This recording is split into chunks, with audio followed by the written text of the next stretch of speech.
ইরানের ক্ষেপণাস্ত্র বৃষ্টি আর মিত্রদের চাপের মুখে তেহরানে হামলার সিদ্ধান্ত থেকে পিছু হটছে যুক্তরাষ্ট্র। তবে ইরানের বিষয়ে প্রেসিডেন্ট ট্রাম্প 2 সপ্তাহের মধ্যে সিদ্ধান্ত নেবেন বলে জানিয়েছে হোয়াইট হাউস। ইরানের আধুনিক প্রযুক্তির ক্ষেপণাস্ত্রগুলোর দাপটে কোণঠাসা ইসরায়েলের প্রধানমন্ত্রী চেয়ে আছেন প্রেসিডেন্ট ট্রাম্পের পানে। ইরানের সর্বোচ্চ ধর্মীয় নেতা আয়াতুল্লাহ আলী খামেনির দাবি, ইসরায়েলের আকাশে তাদের মিসাইলের খেলা আনন্দিত করেছে বিশ্বের বহু মানুষকে। এদিকে ব্রিগেডিয়ার জেনারেল মাজিদ খাদামিকে আইআরজিসির নতুন সামরিক গোয়েন্দা প্রধান নিয়োগ দিয়েছে ইরান। বিস্তারিত শরীফুল ইসলামের প্রতিবেদনে।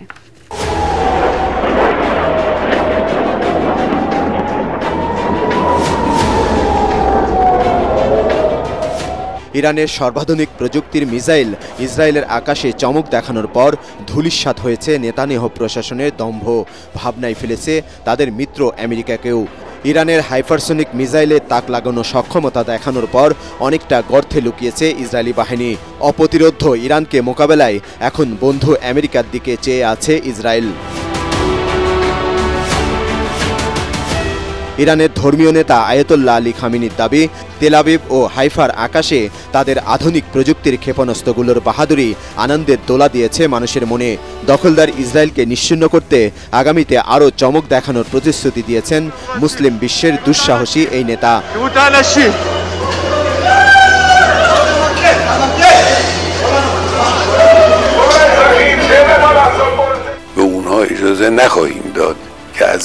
গাজায় সন্ত্রাসী ইহুদিবাদীদের গণহত্যায় 60,000-এরও বেশি ফিলিস্তিনির প্রাণহানি হয়েছে।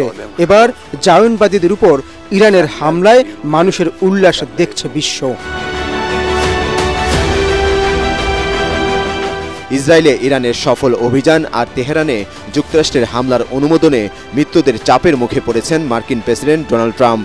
রাশিয়া, চীন ও উত্তর কোরিয়ার মতো পরাশক্তি সরাসরি ইরানের পক্ষ নেওয়ায় তেহরানে হামলার বিষয়ে দ্বিধায় পড়েছেন তিনি। যুক্তরাজ্য সহ ইউরোপের দেশগুলো ইরানের সামরিক অভিযানে সমর্থন না দেওয়ায় প্রেসিডেন্ট ট্রাম্প এখনই চূড়ান্ত সিদ্ধান্ত নিচ্ছেন না বলে জানিয়েছেন হোয়াইট হাউসের প্রেস সেক্রেটারি। ইরানের সঙ্গে খুব দ্রুতই আলোচনা হওয়ার একটি সম্ভাবনা রয়েছে, তাই এখনই ইরানের বিষয়ে প্রেসিডেন্ট ট্রাম্প সিদ্ধান্ত নিচ্ছেন না। এজন্য আরও 2 সপ্তাহ সময় নিয়েছেন তিনি। এদিকে বৃহস্পতিবার রাতেও ইরানে পারমাণবিক স্থাপনা সহ বিভিন্ন এলাকায় হামলা চালিয়েছে ইসরায়েল। ইরানের আরাক পানি বিদ্যুৎ কেন্দ্র ধ্বংসের দাবি করেছে তারা। অন্যদিকে ইরানের ক্ষেপণাস্ত্রের আঘাতে ক্ষতিগ্রস্ত হয়েছে ইসরায়েলের বীরশেভা শহরের একটি হাসপাতাল। এরপর সেখান থেকে সরিয়ে নেওয়া হয় অনেক রোগীকে। ক্ষতিগ্রস্ত হাসপাতাল ঘুরে দেখেন ইসরায়েলি প্রধানমন্ত্রী।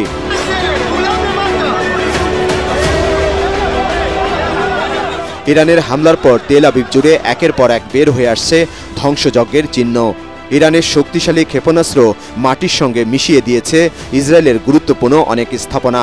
দেশ ছেড়ে পালিয়ে যাচ্ছে বহু ইসরায়েলি, আশ্রয় নিয়েছেন বাংকার সহ বিভিন্ন নিরাপদ কেন্দ্রে।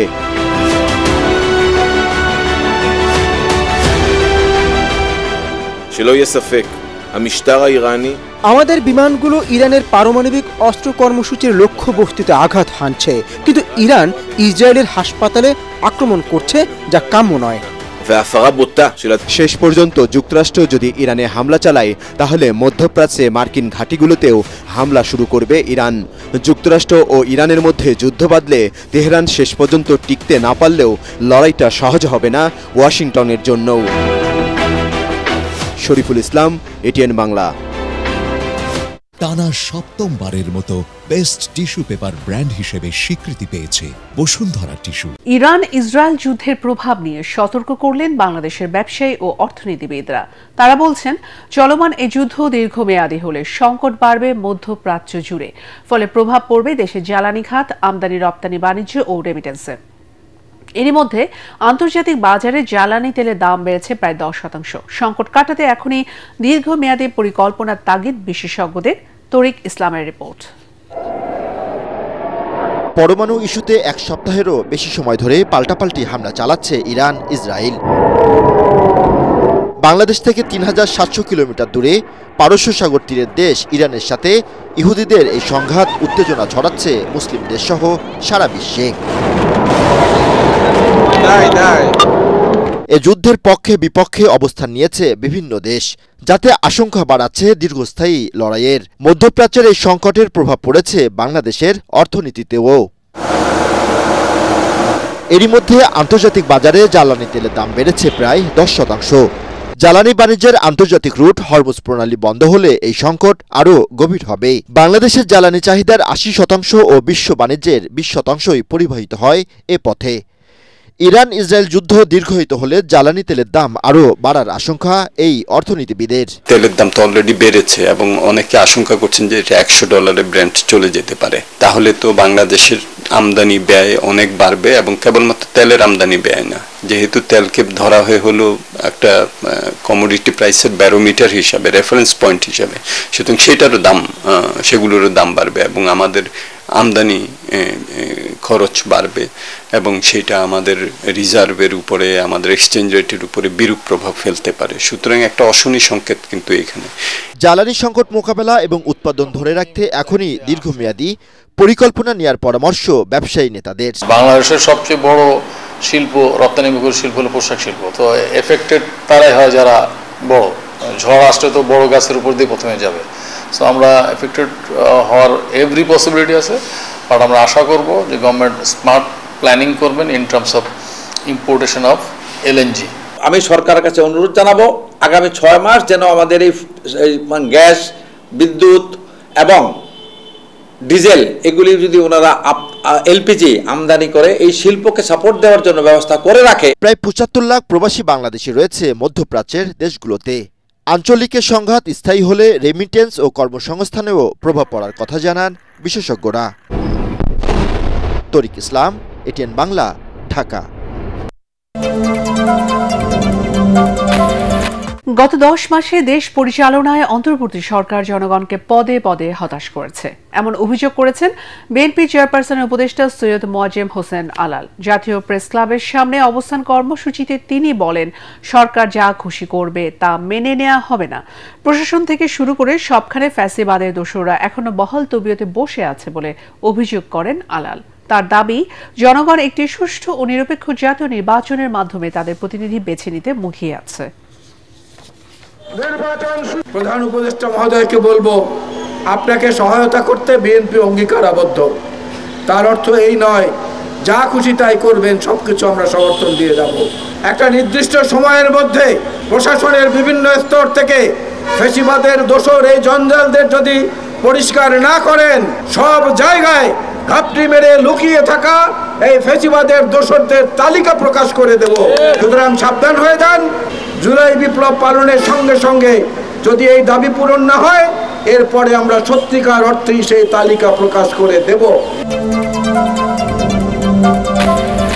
বান্দরবানে চাঁদাবাজি ও অপহরণের সাথে জড়িত সন্দেহে অস্ত্রসহ 9 সন্ত্রাসীকে আটক করেছে সেনাবাহিনী। গতরাতে জেলার লামা উপজেলার টঙ্কাবতী পুনর্বাসন পাড়ায় অভিযান চালিয়ে তাদেরকে আটক করা হয়। এ সময় তাদের কাছ থেকে 5টি দেশীয় অস্ত্র ও বিভিন্ন সরঞ্জাম উদ্ধার করে যৌথ বাহিনী। আটক সবাই আঞ্চলিক একটি রাজনৈতিক দলের সাথে সম্পৃক্ত বলে জানা গেছে।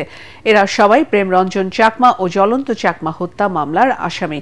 বর্তমানে টঙ্কাবতী, সরই, সুয়ালক সহ বিভিন্ন এলাকায় যৌথ বাহিনীর অভিযান চলমান রয়েছে।